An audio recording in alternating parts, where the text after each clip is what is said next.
SD राज English में आपका स्वागत है। आज बिहार में 15 मार्च 2024 को जो परीक्षा हुई है 6 to 8 इसकी जो आपकी परीक्षा हुई है टीचर की, इसमें जो इंग्लिश वाला पोर्शन रहा है, कहने का मतलब जिन्होंने एज ए सब्जेक्ट इंग्लिश लिया हो तो उनका ये सलूशन है। टोटल सब्जेक्ट का मैं आपका सलूशन दे रहा हूँ। इसमें आपको मैं विद रीजन सलूशन दूंगा और खैर विवादित क्वेश्चन तो मैं आपको बाद में बताऊंगा आंसर आने के बाद। अब इसमें जो है सबसे पहला जो आपका क्वेश्चन आता है 71 वाला। अब इसमें जैसे आप ये देखें, अब इस क्वेश्चन पूछने का मतलब क्या है, इस क्वेश्चन पूछने का मतलब ये है कि ग्रास की जो सिंगल यूनिट होती है उसको क्या बोलते हैं, तो उसको आप जो है ब्लेड बोलते हैं। तो इसमें आपका आंसर ए होना चाहिए। और अगर जो इसको फंसाना हो या कुछ करना हो तो आप उसमें जो है ऐसा करते हुए, जैसे ये भी आप उसको बोल सकते हैं कि अगर जो ये एक्सप्रेशन आप यूज़ करते हैं, हालांकि ये मीनिंग तो नहीं देगा। क्वेश्चन यहाँ पूछने का मतलब क्या है, जैसे ब्लेड और बिट, तो अब ब्लेड और बिट देखने के बाद दिमाग में एक आता है कि पूछना क्या चाहता है। तो ये आपका पूछना चाहता है स्मॉलेस्ट यूनिट, मतलब ग्रास की स्मॉलेस्ट यूनिट क्या है, तो वो आप उसकी वही पत्ती वत्ती बोलते हैं। तो उसी उसी के लिए आप यहाँ पे ब्लेड यूज़ कर सकते हैं। और वैसे जो है ये चीज़ फंसाने फंसाने के लिए हो सकती है। तो इस हिसाब से अगर जो इसका राइट आंसर देखा जाएगा तो राइट आंसर आपका इसमें जो है ऑप्शन नंबर 1 है। चलिए दूसरे वाले को देखा जाए। दूसरे वाले में क्या है, S A dot dot dot of sand. अब यहाँ सैंड में जो है, अब जैसे हैंडफुल आपका नहीं होना है, स्पेक आपका नहीं होना है। जब धुएं उएं का कुछ ऐसा चीज़ होती है तब उसके लिए जो हम स्पेक का यूज़ करते हैं। अब यहाँ पे आपका ग्रेन होगा। यहाँ 72 में आप ये जो है ग्रेन थोड़ा यूज़ में उतना नहीं है, लेकिन आप इसको सर्च करेंगे तो राइट आंसर इसका जो है ग्रेन ही है। तो 72 में यहाँ पे इसका राइट आंसर आपका क्या है, ग्रेन है। अब चलिए क्वेश्चन नंबर 73 पे चर्चा करते हैं। अब इसमें मैं जो ये करा रहा हूँ ये सीरीज आपकी सी वाली है। इसमें जो ये सीरीज है ये सी वाली सीरीज है, सी सीरीज का मैं आपको सॉल्व करा रहा हूँ। अब यहाँ पे आप देख रहे हैं a water dot dot dot a water a of water. तो इसमें आपका जो है पूछा गया है कि वाटर किसका हो सकता है, तो बकेट का भी होता है, drop A drop of water ये भी मीनिंगफुल है, ए ग्लास ऑफ वाटर ये भी मीनिंगफुल है। तो यहाँ पे आपके तीनों ऑप्शन राइट हैं, तीनों ऑप्शन राइट हैं। और इसमें आपका ये ऑप्शन मोर देन डी वाला आपका आएगा। बकेट भी होता है, bucket of water, A drop of water, a glass of water, ये तीनों आपके एक्सप्रेशन करेक्ट हैं। तो इस लिहाज से आपका मोर देन वन ये कहने का मतलब डी ऑप्शन, तो इसका 73 का राइट आंसर आपका डी होगा। अब चलिए 74 पे चर्चा करते हैं। A dot dot dot of dust. तो अब इसमें आपका जो है 74 में स्पेक आपका होना नहीं है, हैंडफुल आपका जो है यही, इसमें जो है ये हैंडफुल आपका बिट बिट का तो कोई मतलब है नहीं। तो यहाँ जो 74 का जो राइट आंसर होगा ये हैंडफुल ऑफ डस्ट। इसमें जो है मीनिंगफुल अप्रोप्रिएट आपका ऑप्शन नंबर बी यहाँ पे है। तो इसका 74 का राइट आंसर आपका बी है। अब चलिए 75 पे एक बार चर्चा करते हैं। ए ऑफ पेपर, तो ए पेज ऑफ पेपर ऐसा बोलना थोड़ा अव्यवहारिक लग रहा है। इसमें बेस्ट ऑप्शन आपका क्या है, इसमें best option a seat of paper भी है, ए बंडल ऑफ पेपर भी है, ये दोनों आपके करेक्ट हो सकते हैं। तो अब यहाँ पे दो ऑप्शन आपके करेक्ट निकल रहे हैं, तो दो ऑप्शन जब आपके करेक्ट निकल रहे हैं तो इसका राइट आंसर आपका डी वाला होगा। तो 75 का आपका राइट आंसर क्या है, राइट आंसर आपका डी है। और जो ये सीरीज मैं सॉल्व करा रहा हूँ ये सीरीज आपकी सी सीरीज है। क्वेश्चन पेपर आपकी जिन सीरीजों में बटा है उनमें आपकी सी सीरीज का मैं सॉल्व करवा रहा हूँ। अब यहाँ से आपका 76 से 80 पे ये इसने डायरेक्शन क्या दे रखा है, डायरेक्शन दे रखा है कि आपको यहाँ पे टेंस की फिलिंग करनी है ज़रूरत के अकॉर्डिंग टू। अब ये आपका है कटक स्पेस ऑन द, ये आपका महानदी है। तो कटक इस पे जो है सिचुएटेड है, तो इसका मतलब ये हो जाएगा। और ये परमानेंट एक्शन है। परमानेंट कहने का मतलब ऐसा तो है नहीं टेम्पोररी एक्शन है, ये है तो है एकदम लोकेशन है। तो इसके लिए आप प्रेजेंट इंडेफिनिट टेंस का यूज़ करते हैं। तो स्टैंडिंग आपका होने से रहा, अब यहाँ और यहाँ इन दोनों में होता है। तो इसमें आपका जो है सिट्स ऐसा बोलना जो है इसके मतलब ये अव्यवहारिक सा लग रहा है, तो यहाँ पे आपका जो है आएगा option number 1, Cuttack stands on the Mahanadi. तो इसमें 76 का आपका राइट आंसर ए है। अब आप 77 पे देखिए, यहाँ माइस हाउस साउथ। अब यहाँ डायरेक्शन पूछ रहा है, तो अब इसमें जो है फेसिंग आपका ये होगा, इसमें राइट आंसर आपका फेसिंग जो है यहाँ पे होगा। तो 77 में आपका जो ए वाला है ये आपका करेक्ट आंसर यहाँ पे होगा। अब चलिए 78 पे चर्चा करते हैं। आई स्पेस टायर्ड, राइट जो है राइट टेंस आपको फीड करना है। तो आपका आई थिंक टायर्ड, ऐसा तो है नहीं कि मैं खुद को कमज़ोर सोच रहा हूँ, ऐसा तो है, होता नहीं है। ये बोला जाता है कि मैं थका हुआ महसूस कर रहा हूँ, तो इसमें होता है आई फील टायर्ड। आपका ये नहीं आएगा आई सिट टायर्ड, ये तो बिल्कुल अव्यवहारिक है। इसमें होता है, लेकिन ये टायर्ड के सेंस में ये आपका उतना अच्छा नहीं है, इसको जो है नकारा जाएगा। आई फील टायर्ड ये आपका करेक्ट आएगा। अब चलिए 79 क्वेश्चन पे चर्चा करते हैं। 79 क्वेश्चन आपका है आई स्पेस यू आर रंग, आई फील यू आर रंग, ऐसा भी एक्सप्रेशन आपको देखने को मिलता है। आई एज्यूम यू आर रंग, ये भी एक्सप्रेशन आप देखने को पाते हैं। आई थिंक यू आर रंग, ये भी आप देखने को मिलता है। इसमें मोस्ट सुटेबल आपका ये है, लेकिन आपका ये वाला और ये वाला रंग ये भी नहीं है, तो इसमें जो है आपका जो है ऑप्शन नंबर डी जाएगा। इसमें मोर देन वन का ऑप्शन आपका ये वाला जो है डी जाएगा। प्रथम दृष्टया आपका थिंक लगता है, लेकिन इसमें एज्यूम और फील, अगर जो आप इसमें डिक्शनरी में चेक करेंगे तो ऐसे भी सेंटेंस आपको मिलते हैं। आई फील यू आर रंग, मैं या आई अज्यूम यू आर रंग और आई थिंक यू आर रंग।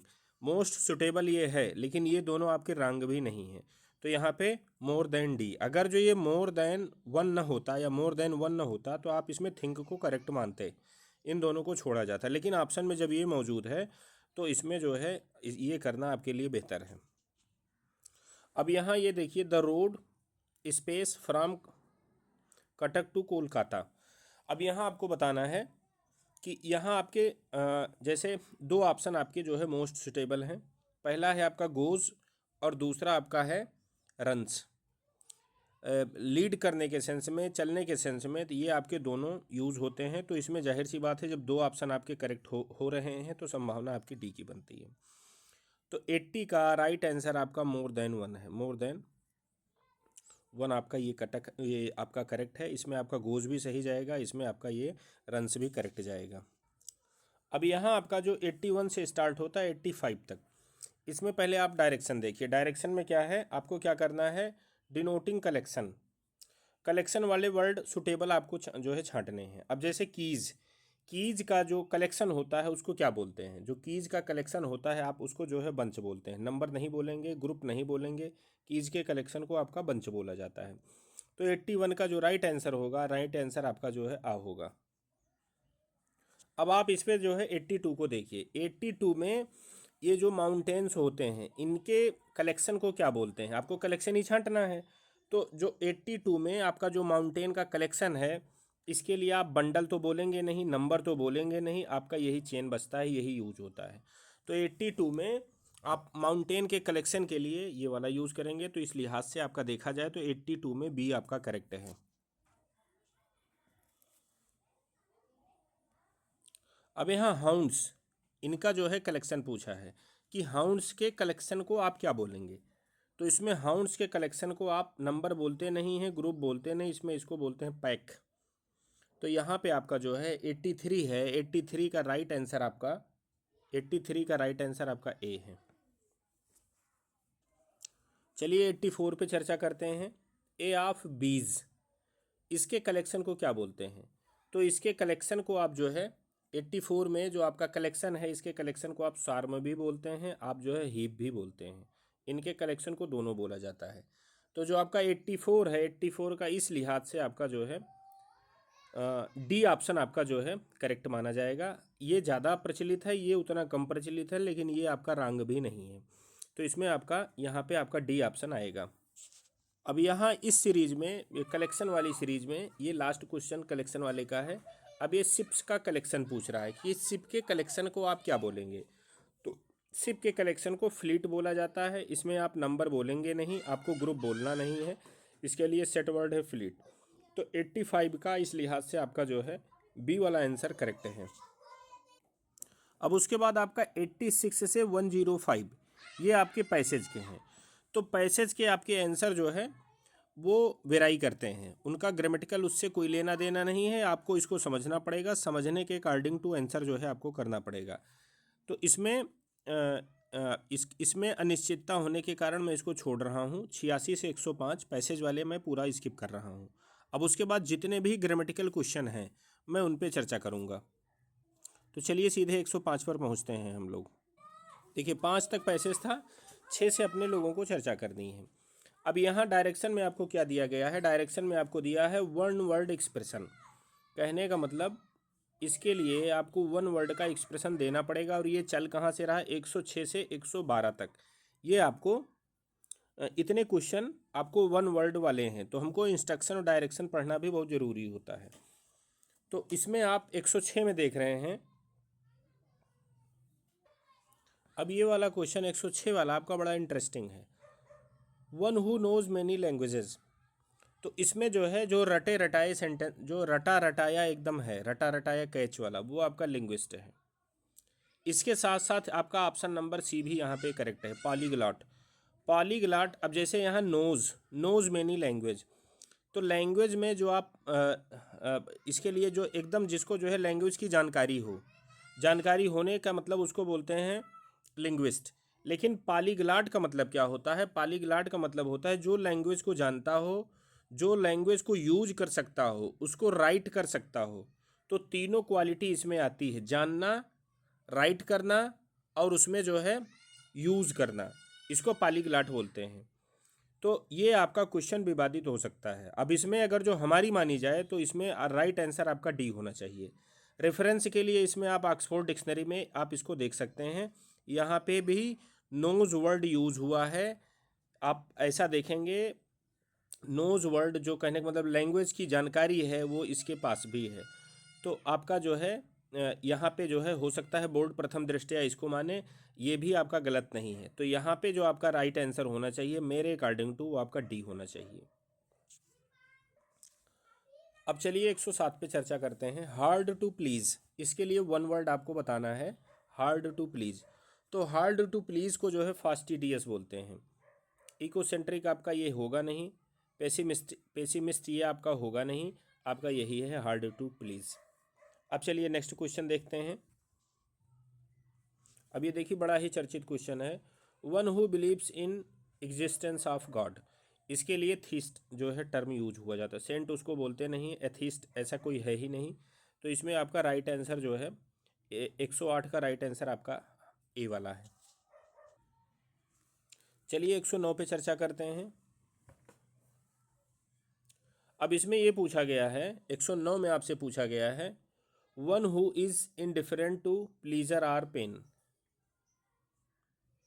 प्लीजर और पेन से जो है जिसका कोई वास्ता ना हो, इसका मतलब ये हो गया कि सुख दुख ज़्यादा उसको परेशान न करता हो। तो सुख दुख जिसको परेशान नहीं करता है उसको आपका जो है ऑप्टिमिस्ट नहीं है। इसके लिए बेस्ट आपका जो है जो आंसर है वो है स्टोइक।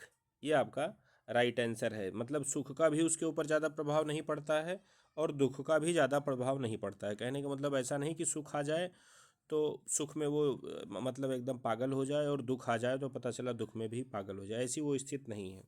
सुख दुख में जो समान रहता है उसको स्टोइक बोलते हैं। अब इसमें चलिए नेक्स्ट क्वेश्चन पे चर्चा करते हैं 110 पे। Resulting in death, resulting in death. तो डेथ में किसी की परिणति हो जाना, इसके लिए आपका जो है डेथ में परिणति होने के लिए यहाँ पे जो टर्म आप यूज कर सकते हैं, फैटल भी यूज कर सकते हैं, मार्टल भी यूज कर सकते हैं। कहने का मतलब मार्टल उस टाइप के घाव को या चीज़ों को या डिजीज़ को बोलते हैं जो डेथ तक आपको पहुंचा देती है या जो डेथ में आपका रिजल्ट करवा देती है।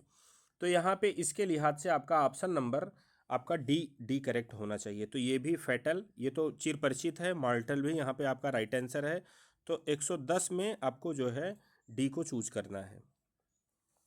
चलिए नेक्स्ट क्वेश्चन देखते हैं। अब 111 वाला जो क्वेश्चन आपका है, इस पे ये पूछा गया है, नोइंग एवरीथिंग, हर चीज़ को जानने वाला, मतलब ऐसा इंसान जिसको लगभग लगभग हर चीज़ की जानकारी हो। तो इसके लिए जो है ओमनीसेंट ये टर्म आप जो है यूज़ करते हैं। ओमनी प्रेजेंट का मतलब होता है कि हर जगह प्रेजेंट रहने वाला। ओमनी पोटेंट का मतलब ये होता है कि सर्वशक्तिमान, पोटेंसी जिसकी बहुत ज़्यादा हो। तो ये आपका होना नहीं है, ये होना नहीं है, आपका यही राइट आंसर होगा, आपका ये वाला राइट आंसर होगा।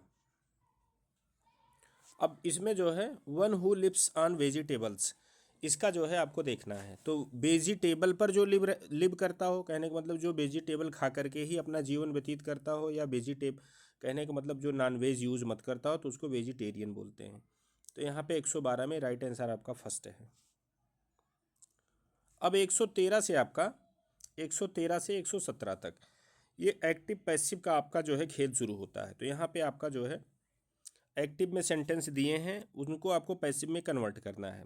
People have seen Wolves in the street, तो इसमें आपको आपका ये है, आपका ये सीन वुल्व्स ये आपका हो गया ऑब्जेक्ट, वुल्व्स आपका ऑब्जेक्ट हो गया। तो सबसे पहले इसको होना चाहिए। तो देखिए पहले वाले में आपका ये यहाँ पे है, दूसरे वाले में यहाँ पे है, तीसरे वाले में भी है। तो इस हिसाब से जो है ऑब्जेक्ट के अकॉर्डिंग टू सब्जेक्ट बनने के हिसाब से सही है। अब उसके बाद एक्टिव पैसिव में टेंस का चेंज नहीं होता है। वर्ब वर्ब में चेंजिंग होती है, सिंगुलर प्लूरल हो सकता है, लेकिन टेंस का चेंज नहीं हो सकता है। तो जाहिर सी बात है वुल्व्स है, हैब यहाँ पे है, तो यहाँ पे भी हैब आएगा। तो आप देख रहे हैं हैब यहाँ पे आपको मिल रहा है, आर यहाँ मिल गया, इस लिहाज से ये आपका कट गया। और यहाँ आप हैड देख रहे हैं, इस लिहाज से आपका ये कट गया। तो मुझे आगे पढ़ने की ज़रूरत भी नहीं है, इसका राइट आंसर आपका यही होगा। लेकिन इसमें जो है नन ऑफ द एबव ये भी दिया है, तो हो सकता है कि इसमें भी आगे इरर हो, तो मुझे इसको अब पूरा पढ़ना पड़ेगा। जब इस टाइप के आपके ऑप्शन आते हैं तो सेंटेंस को आपको पूरा पढ़ना पड़ता है। अगर जो ये ऑप्शन न होता तो मैं बिना पढ़े एक ए पे टिक करके मैं आगे निकल जाता। तो मुझे अब देखना है।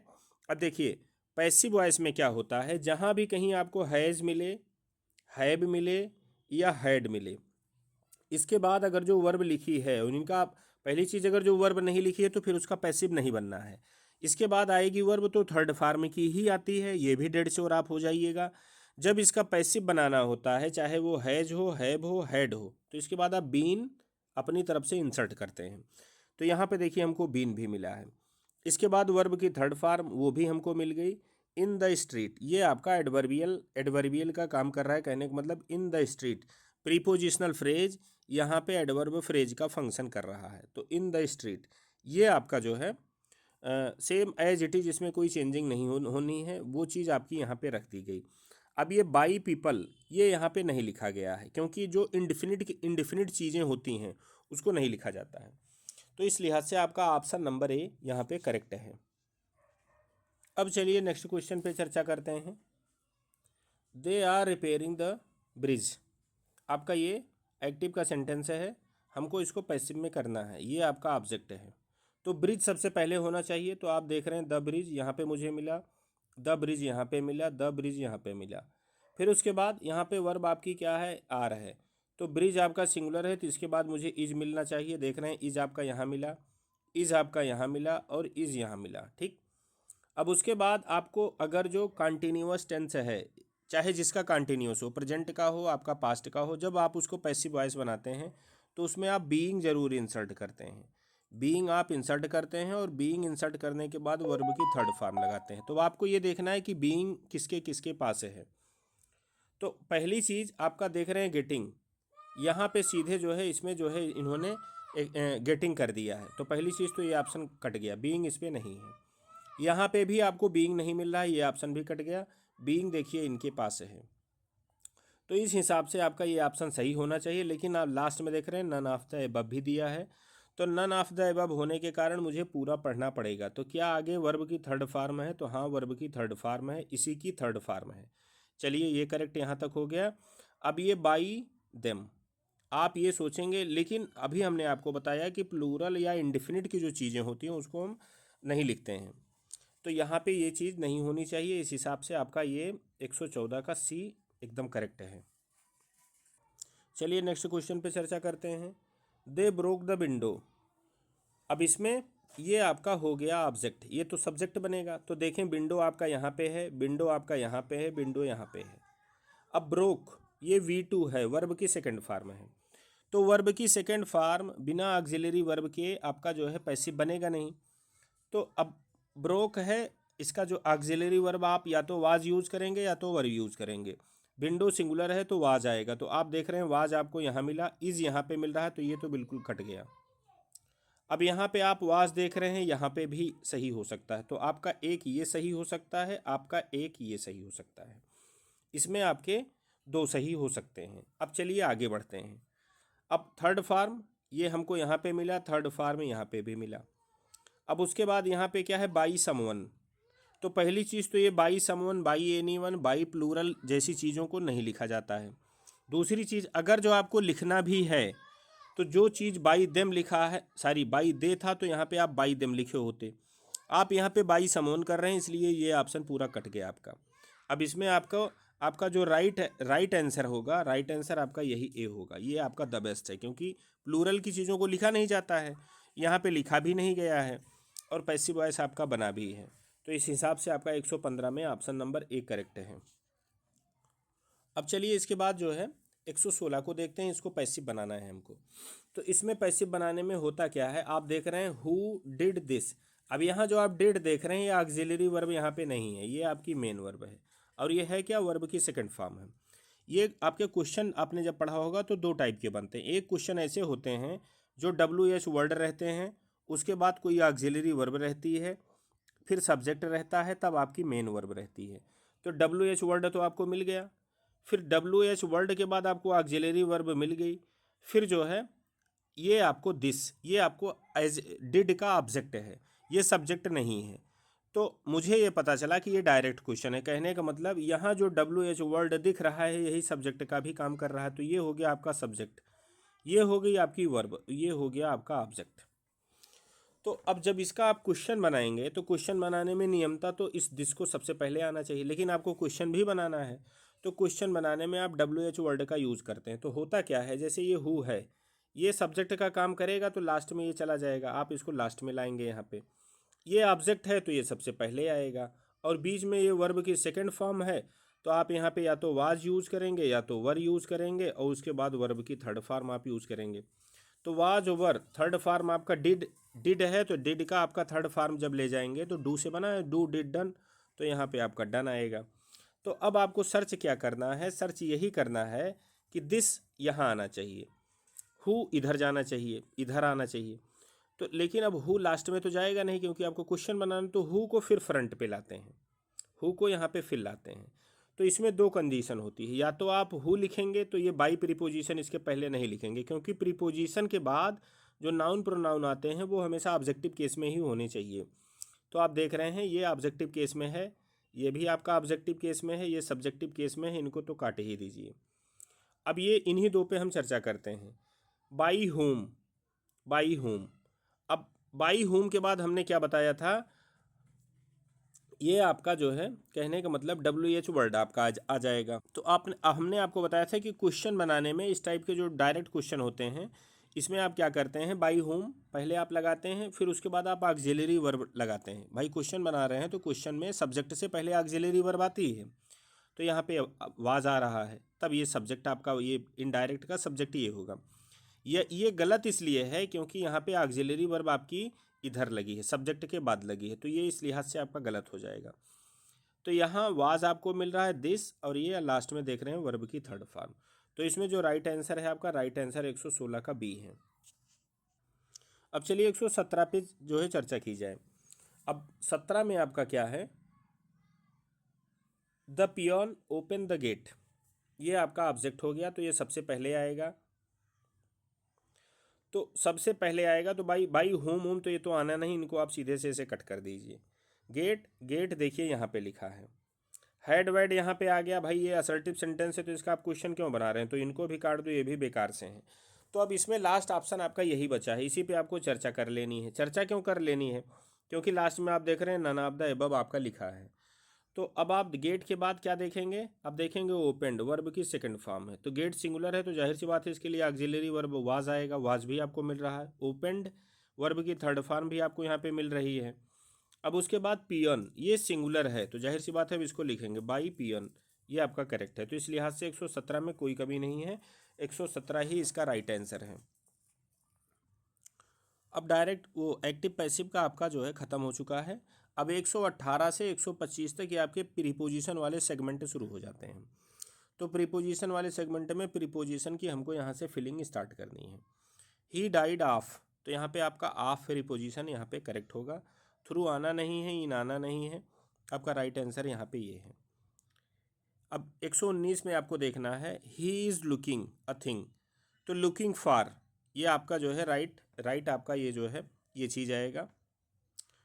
ए वाला option he is looking for a thing, यहाँ पे राइट आंसर आपका ये फॉर आना है। 119 में आप जो है ऑप्शन नंबर 1 को टिक करेंगे।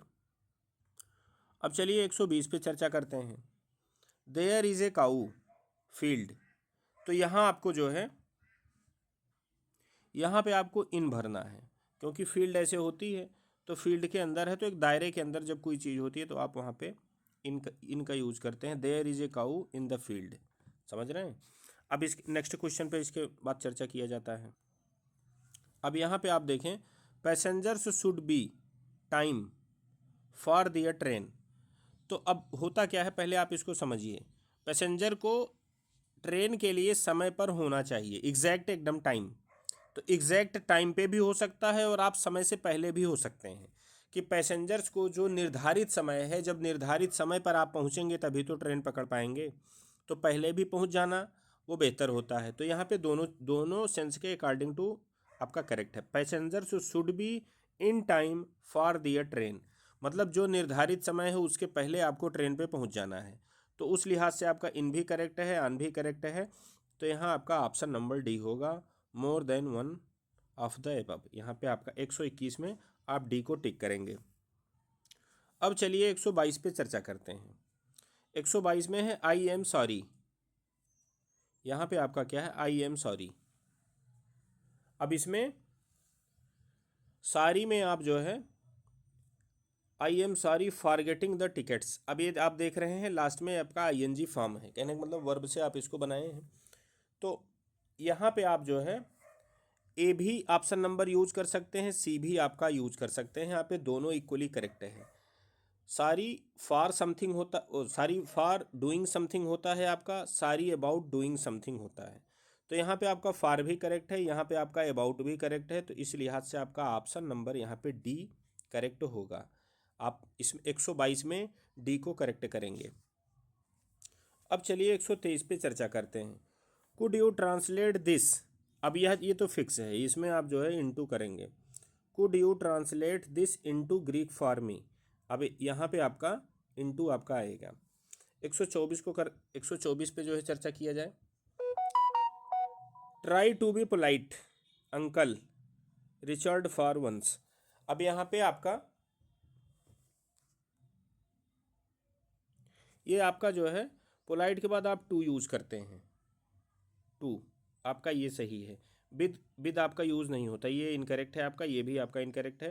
तो यहाँ पे राइट आंसर आपका सी आना चाहिए, यहाँ पे राइट आंसर आप सी को टिक करेंगे। 124 में आपको जो है टू को टिक करना है, सी ऑप्शन नंबर को आपको जो है टिक करना है।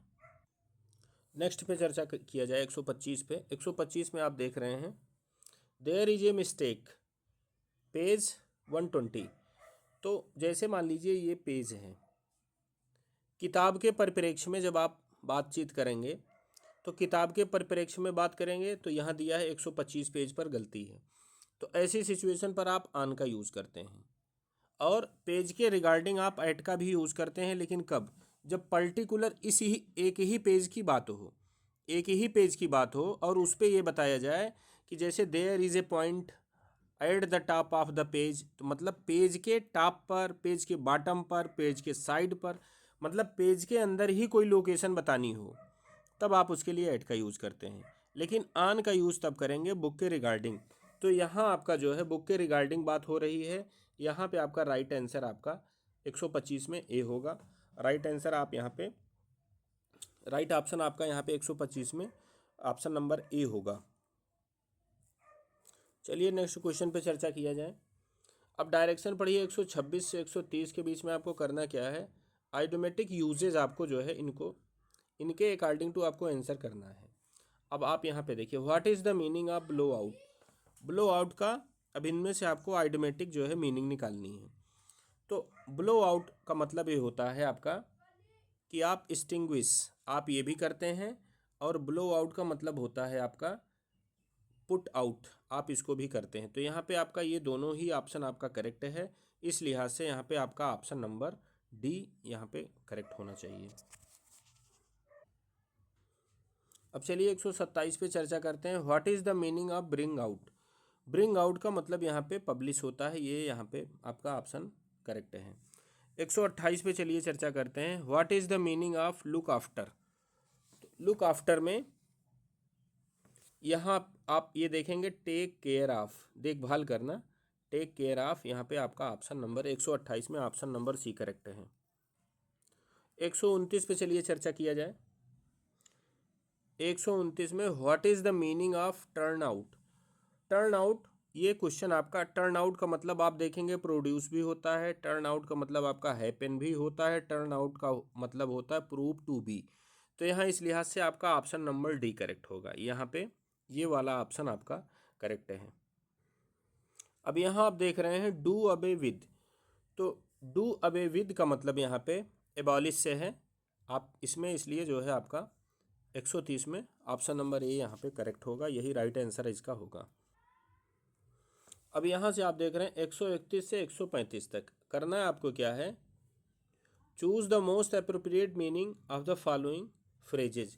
आपको फ्रेज दिया है, कौन से चार ऑप्शन में से सॉरी 3 ऑप्शन में से बेस्ट कौन सा एक्सप्लेनेशन दे रहा है, ये आपको चूज करना है। ए बेड ऑफ थॉर्न्स, तो इसका मतलब आपका यही है, ए वेरी अनकंफर्टेबल सिचुएशन। चलिए नेक्स्ट पे चर्चा करते हैं अगले क्वेश्चन पर, 132 पर। ए बर्ड्स आई व्यू, इसका मतलब होता है, इसका मतलब ए जनरल व्यू, इसका मतलब ये भी होता है, इसका मतलब होता है नॉट ए थ्रू एनालिसिस, मतलब थ्रू एनालिसिस नहीं, निगेटिव आप देख रहे हैं तो इसको जो है एक्सप्लेनेशन आपका ये भी कर रहा है। ए जनरल परसेप्शन ये भी कर रहा है, तो आपका यहाँ पे इसको जो है नैरेट ये भी कर रहा है, आपका बी वाला भी कर रहा है, सी वाला भी कर रहा है, इसलिए आपका मोर देन वन यहाँ पे आपका 132 में ये राइट आंसर आपका होगा। अब आप यहाँ देख रहे हैं लेफ्ट हैंडेड कम्प्लीमेंट।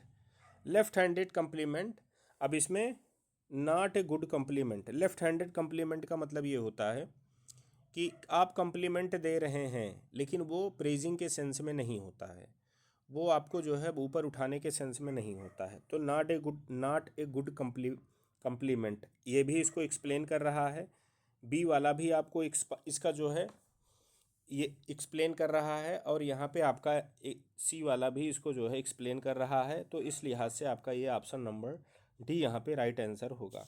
अब चलिए नेक्स्ट क्वेश्चन को देखा जाए। अब यहाँ आप देख रहे हैं ए मेडन स्पीच, मेडन स्पीच। अब इसमें मेडन स्पीच में आप जब इसको देखेंगे,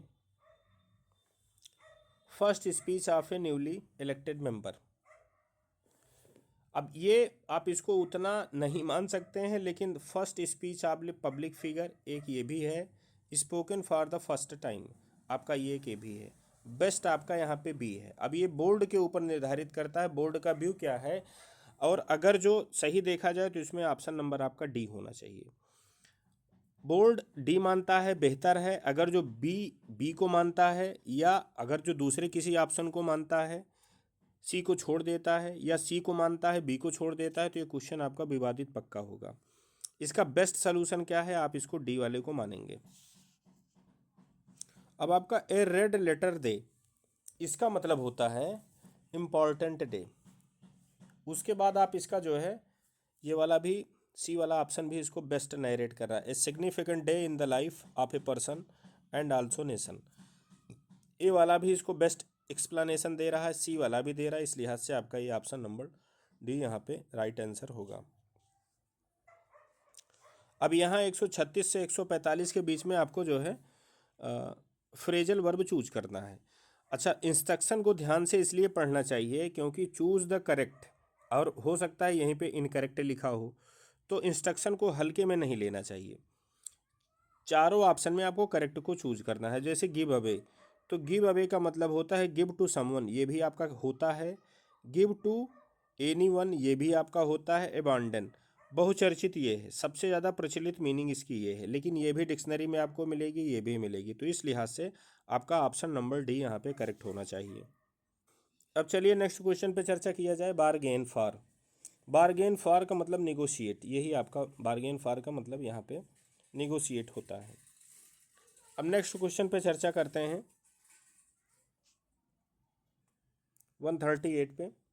अकाउंट फॉर, अकाउंट फॉर में आपका जो है give a good reason for, ये भी आपका हो सकता है। एक्सप्लेन सेटिस्फैक्टरली, आपका एक ये भी हो सकता है। तो यहाँ पे ये भी होगा, ये भी होगा, इस लिहाज से आपका ये ऑप्शन नंबर डी यहाँ पे आपका करेक्ट होगा। अब आप यहाँ पे देखेंगे एक आपका आंसर बैक, आंसर बैक का मतलब होता है तुरंत लगे हाथ जवाब दे देना। इसमें जल्दबाजी या क्विकनेस भी छिपी होती है। तो गिव ए रिप्लाई, आपका मन हो ये भी हो सकता है, लेकिन ये नहीं है क्योंकि इसमें क्विक जैसी कोई चीज़ नहीं है। आंसर ए रिप्रूफ इमीडिएटली, तो यहाँ पे आपका राइट आंसर 139 का आपका यही होगा। अब चलिए 140 पे चर्चा कर लेते हैं। बर्न डाउन, बर्न डाउन का मतलब होता है डिस्ट्रॉय भी होता है, सेट फायर भी होता है, डिस्ट्रॉयड कंप्लीटली बाय फायर, आपका ये भी होता है। तो यहाँ पे तीनों मीनिंग 140 का सपोर्ट कर रही हैं, इस लिहाज से आपका राइट आंसर क्या होगा, ये डी वाला। अब यहाँ पे ब्रेकआउट, तो ब्रेकआउट की जब आप मीनिंग देखेंगे तो आपकी बिगिन भी होती है, कमेंस भी होती है, आपकी स्टार्ट भी होती है, तो इस लिहाज से आपका ये more than one of the above होगा। और एक चीज़ आप इस पेपर में ये भी देखेंगे, हो सकता है ये पेपर आपको बड़ा इजी लगे, आपको ये लगे इसकी मेरिट बहुत जा सकती है, लेकिन इसमें फ्रेजल वर्ब ज़्यादा हमको दिख रहे हैं। तो फ्रेजल वर्ब ज़्यादा होने के कारण एक संभावना ये भी बनती है कि इसके ज़्यादातर ऑप्शन आपके जो है डी वाले ही करेक्ट निकलें, क्योंकि फ्रेजल वर्ब एक ऐसी चीज़ है, आप इसको जो बृहद स्तर पर देखते हैं तो लगभग लगभग हमने यहाँ पे देखा है, अगर जो बहुत रिजिड होकर के अगर जो जितना इसमें मीनिंग दी गई है आप उसमें सोच रहे हैं तब तो एक आंसर पे पहुँचेंगे, अदरवाइज ज़्यादातर में आपने देखा होगा कि ऑप्शन नंबर डी ही सपोर्ट कर रहा है। अब 142 पे चलिए चर्चा करते हैं। कैरी ऑन, तो कैरी ऑन का मतलब आपका गो ऑन भी होता है, और कैरी ऑन का मतलब एक आपका कंटिन्यू भी होता है। तो यहाँ पे ये दोनों मीनिंग इसकी करेक्ट है। वर्क ऑन इसका मतलब नहीं होता है, एक ये होता है, एक आपका ये होता है। तो इसमें आपका ऑप्शन नंबर डी करेक्ट होगा। 142 में आपका ऑप्शन नंबर डी करेक्ट होगा। अब चलिए 143 पे चर्चा कर लेते हैं। 143 में क्या है, क्लोज डाउन, क्लोज डाउन का मतलब होता है शट परमानेंटली, ये आपका ये होता है क्लोज डाउन की मीनिंग ये, इसका 143 में आपका ऑप्शन नंबर ए करेक्ट है। चलिए 144 पे चर्चा करते हैं। क्लोज इन, क्लोज इन का मतलब होता है कम नियरर, यहाँ पे ये आपका ऑप्शन नंबर सी करेक्ट होगा। अब इसमें चलिए 145 पे चर्चा करते हैं। कम राउंड, तो कम राउंड में यहाँ पे ऑप्शन नंबर सी यहाँ पे रिकवर, ये हो सकता है आपका बेस्ट ऑप्शन, यहाँ ये भी है। और आपका जो है come to a place, secondary meaning इसकी ये भी निकल रही है। तो कम राउंड, अब रिकवर ये तो होता ही होता है, प्रचलित है, लेकिन ये भी करेक्ट होता है। तो ज़्यादा संभावना बनती है बोर्ड इसी को माने, लेकिन आप ये मान के चलिएगा इसका सही से देखा जाएगा, या अगर जो कोई आप इसको मार के आए हो, या आपको इस क्वेश्चन को यफ करवाना हो, या डी वाले ऑप्शन को कराना हो, तो ओबियसली हमारे पास इसके प्रूफ हैं। आप अगर जो ज़रूरत पड़ेगी तो बताइएगा। आपको जितने भी क्वेश्चन हमने बताए हैं सबको विद प्रूफ हमने बताया है, वो भी अथेंटिक डिक्शनरीज का प्रूफ हमारे पास है। अगर जो आप बोलेंगे, व्हाट्सअप नंबर अभी मैं आपको जो है इनबॉक्स में अपने दे दूंगा, वहाँ पे आप उस पर जो है मैसेज करके हमसे प्रूफ भी ले सकते हैं। तो इसमें हमारे हिसाब से ऑप्शन नंबर डी पे करेक्ट होगा, जो हमको तथ्य मिले हैं। यहाँ पे डी ऑप्शन आपका करेक्ट है। अब यहाँ 146 से 150 तक, 146 से 150 तक आपके ये इनडायरेक्ट वाला पोर्शन शुरू हो जाता है। यहाँ डायरेक्ट में दिया है, आपको यहाँ पे इसको इनडायरेक्ट में कन्वर्ट करना है, या इनडायरेक्ट में जो बेस्ट सपोर्ट करता है उस ऑप्शन को आपको चूज करना है। अब चलिए इसमें जो है 146 क्वेश्चन को देखते हैं। I never eat meat he explained, तो जब आप इनडायरेक्ट डायरेक्ट से इनडायरेक्ट बनाते हैं, अगर जो ऐसे लिखा जाता है तो आप इसको सीधा कर देते हैं। तो ही एक्सप्लेन्ड, इधर कोई चेंज होता नहीं, तो देखिए ही एक्सप्लेन्ड। अब यहाँ पे क्या है, ही सेड दिया है, तो पहली चीज़ तो इनको निकाल देते हैं, ही टोल्ड, तो पहली चीज़ इनको निकाल देते हैं, तो दो आपके ऐसे निकल गए। अब एक ऑप्शन आपका आता है नन ऑफ द अबव। अब चलिए इसको चेक करते हैं। He explained that he never ate meat, आपका एक ये भी करेक्ट हो सकता है। और उसके बाद एक्सप्लेन्ड, दूसरी चीज़ आप यहाँ पे देखेंगे, जैसे अब इसमें क्या है कि एक्सप्लेन, ये जो वर्ब होती है इसके आप सिनोनिम से भी दे सकते हैं। सिनोनिम्स तब दिया जाता है जब आपका एग्जैक्ट वर्ड मौजूद ना हो। तो जब यहाँ पे एग्जैक्ट वर्ड आपका मौजूद है तो आपका यही होगा। ये आपका होने से रहा, ये आपका होने से रहा, तो इसमें आपका 146 में ऑप्शन नंबर ए करेक्ट है। चलिए नेक्स्ट पे चर्चा किया जाए। I am waiting for an he said, सीधा किया जाएगा। ही सेड, ही टोल्ड, इसको पहले निकाल दीजिए। ही सेड इसको रखिए और इन्हीं दो पे हम चर्चा करेंगे। अब इसमें क्या है, ही सेड, अब ये आपका क्या है, आई है, तो आई जो है ही के अकॉर्डिंग टू चेंज होगा, तो यहाँ पे ही हो जाएगा। अब आप यहाँ देख रहे हैं पास्ट टेंस है, तो पास्ट टेंस है तो जाहिर सी बात है इसका भी टेंस चेंज होगा। तो जहाँ पे इन्होंने इज लिखा है यहाँ पे वाज होना चाहिए, तो इस लिहाज से ये भी कट गया। अब बचा ये वाला आपका, ये वाला बचा आपका, he said he was waiting for an. अब आपको यहाँ आप इसको दैट रखें और चाहे दैट हटा दें, कोई इससे अंतर नहीं होता है, इसीलिए इसको यहाँ पे देखिए ब्रैकेट में दिया है। तो यहाँ पे आपका 147 में ऑप्शन नंबर सी आपका करेक्ट है। चलिए 148 पे चर्चा करते हैं। I look it in home with me she said, तो सबसे पहले मुझे देखना है सी सेड। सी सेड यहाँ मिला, सी टोल्ड मिला, आप इसको कट कर दें। सी सेड आप इसको रहने दीजिए। अब उसके बाद आप देखना है यहाँ पे पास्ट टेंस है, तो जाहिर सी बात है आपका जो है इधर भी टेंस चेंज होगा। और पहली चीज़ तो आपको प्रोनाउन चेंज करने हैं। तो प्रोनाउन चेंज में आपको यहाँ पे देखना क्या सी है, जैसे आई कन्वर्ट होगा इनके अकॉर्डिंग टू, तो सी होगा, तो ये सी मिल रहा है। दूसरे वाले में इसमें भी सी मिल रहा है। तो कहने का मतलब अभी थोड़ा एक स्टेप मुझे और आगे चेक करना पड़ेगा। अब यहाँ आप देख रहे हैं टुक, वर्ब की सेकंड फॉर्म है, मतलब पास्ट इंडेफिनिट टेंस, तो पास्ट परफेक्ट में बदलेगी। यहाँ देखिए पास्ट परफेक्ट, यहाँ भी पास्ट परफेक्ट, यहाँ तक सब सही जा रहे हैं। फिर इसके बाद इट, थर्ड पर्सन प्रोनाउन है, कोई चेंज नहीं होता। देखिए यहाँ पे इट, यहाँ पे इट। होम नाउन है, कोई चेंज नहीं होता है, होम यहाँ पे भी है, होम यहाँ पे भी है, नो चेंज। विद प्रीपोजिशन पे भी कोई चेंज नहीं, प्रीपोजिशन यहाँ पे भी है, प्रीपोजिशन आपका यहाँ पे भी है। उसके बाद आप यहाँ पे क्या देख रहे हैं, मी आपका फर्स्ट पर्सन प्रोनाउन है, ये सी के अकॉर्डिंग टू चेंज होगा। आपका फर्स्ट पर्सन प्रोनाउन सब्जेक्ट के अकॉर्डिंग टू चेंज होते हैं, तो ये चेंज होके क्या बन जाएगा, आपका हर बन जाएगा। समझ रहे हैं? तो आप हर यहाँ पे भी देख रहे हैं, हर यहाँ पे भी देख रहे हैं। अब ये दैट आप यहाँ चाहे लगाइए और चाहे दैट ये यहाँ के जैसे न लगाइए, इस लिहाज से आपके ये भी करेक्ट है और आपका ऑप्शन नंबर सी भी करेक्ट है। यहाँ पे दोनों ऑप्शन आपके करेक्ट हैं। तो यहाँ पे more than one of the above, ये भी, ये ऑप्शन नंबर डी यहाँ पे आपका करेक्ट होगा। 148 में आपका डी करेक्ट है। ए और सी दोनों करेक्ट हैं, इसलिए मुझे डी चुनना पड़ रहा है। चलिए इन पे चर्चा करते हैं। ही said I will be in Paris on Monday. अब ही सेड पहले आपने यहाँ देखा, चलिए इनको रखते हैं। ही सेड इनको भी रखा जाएगा, ही सेड इनको भी रखा जाएगा। फर्स्ट पर्सन प्रोनाउन है, इनके अकॉर्डिंग टू चेंज होगा, आप ही बन जाएगा। तो देखिए यहाँ पे ही मिला, चलिए इनको भी रखते हैं। ही यहाँ पे मिला, ये भी करेक्ट है। ही यहाँ पे मिला, ये भी करेक्ट है।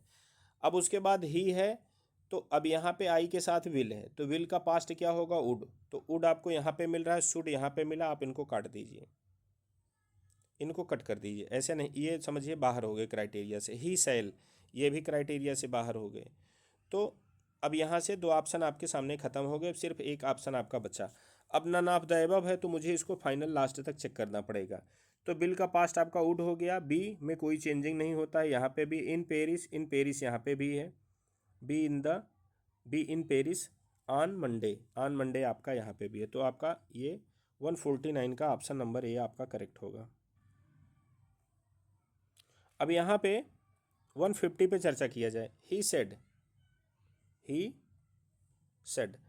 आई have been waiting for ages. तो ही सेड, यहाँ पे मुझे ही सेड मिला, यहाँ पे ही सेड मिला, ही टोल्ड मिला, इनको कट कर दीजिए। ये ऑप्शन आपके यहीं से पहले ही स्टेप में ये गायब हो गए। दूसरा आपको क्या देखना है, यहाँ पे मुझे आई मिल रहा है, तो ये इनके अकॉर्डिंग टू चेंज होगा, ही होगा। तो यहाँ पे भी देख रहे हैं ही है, यहाँ पे भी देख रहे हैं आप ही है। हैव बीन वेटिंग, तो ये हैव का हैड में कन्वर्ट होगा क्योंकि इधर पास्ट टेंस है, तो हैड बीन वेटिंग ये आपका करेक्ट है। और आपका ये करेक्ट है, हैड बीन वेटिंग, ये भी आपका करेक्ट है। यहाँ तक सही गया। अब आप अगला स्टेप यहाँ देख रहे हैं फार, तो फार मुझे यहाँ पे भी मिला, फार मुझे यहाँ पे भी मिला। एजेज आप यहाँ देख रहे हैं, और एजेज आपका जो है यहाँ पे भी है, एजेज यहाँ पे भी है, तो इस हिसाब से आपका ये भी करेक्ट है, ये भी करेक्ट है। इनमें अंतर क्या है कि इनमें ये जो कंजंक्शन है आपको दिख रहा है, इसमें ये हिडन है। तो ये सामान्य सी चीज़ है, आप कंजंक्शन दिखा भी सकते हैं, नहीं भी दिखा सकते हैं, कोई दिक्कत नहीं है। तो यहाँ पे आपके दोनों करेक्ट हैं, तो इस लिहाज से आपका यहाँ पे ऑप्शन नंबर डी करेक्ट है। थैंक्स। अच्छा लगेगा तो आप इसको सब्सक्राइब कर लीजिएगा। ऑनलाइन क्लास के अगर जो आप इच्छुक होंगे, आपके लिए आप जो है संपर्क नंबर अभी हम इस पे जो है प्रोवाइड कराएंगे, आप उस पर चाहें तो हमको मैसेज करके आप हमारी ऑनलाइन क्लास भी ज्वाइन कर सकते हैं। थैंक्स।